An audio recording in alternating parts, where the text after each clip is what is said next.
Hello student, welcome to my YouTube channel English Learner Assam. আজি এই video তোমালোকৰ লগত ডিসকাস কৰিম কি ধৰণৰ নিউ ৰিজাল্ট প্ৰসেস বা নিউ ৰিজাল্ট সিস্টেম ইন্ট্ৰোডিউস কৰা হৈছে আৰু ইয়াৰ ওপৰত আমাৰ এডুকেশন মিনিষ্টাৰ ৰনোজ পেগু ছাৰে কি কৈছে আৰু কি ধৰণৰ তোমালোকৰ নতুন পদ্ধতিৰে ৰিজাল্ট ডিক্লেয়াৰ কৰা হ'ব আহা এই ভিডিও তোমালোক অলপ জানি লোৱা গতিকে এতিয়া আৰু সেবা আৰু সিবিএসইৰ মাজত কোনো তেনেকে গুণগত পাৰ্থক্য নাই নাথাকে সব ষ্টেণ্ড কৰা সিস্টেমটো ইতিমধ্যে উঠি গৈছে আৰু এইটো অসমৰ ৰাইজে ইয়াক বিপুলভাৱে আদৰণি জনাইছে লাহে লাহে এটা অপিনিয়ন জনমত হৈছে যে আমি যেটো গ্ৰেডিং কৰোঁ আমি ঘোষণা কৰোঁ ফাৰ্স্ট ডিভিজন পালে লেটাৰ পালে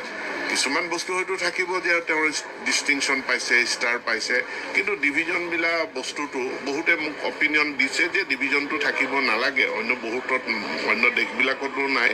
পাস ফেইল আৰু যেতিয়া তেওঁ ক্ষেত্ৰত কোনো হায়াৰ ইনষ্টিটিউচনত এডমিশন দিব বা তেখেতক কোনো এমপ্লয়াৰে এমপ্লয় কৰিব it is up to the এমপ্লয়াৰ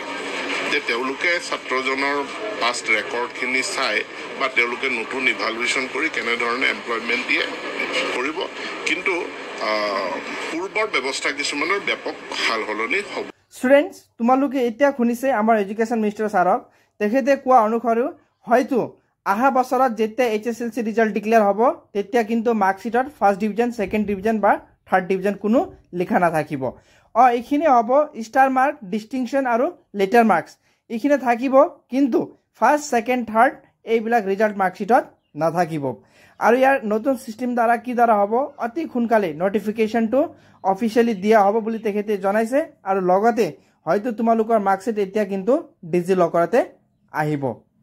আজি এই ভিডিওত এইখিনি ইনফৰমেশন আছিলে আৰু যদি কোনোবা ছাত্ৰ ছাত্ৰী এই চ্যানেলত আজি প্ৰথমবাৰ ভিজিট কৰিছে তেনেহলে কাইন্ডলি চ্যানেলটো সাবস্ক্ৰাইব কৰিবা থ্যাংক ইউ ফৰ ওয়াচিং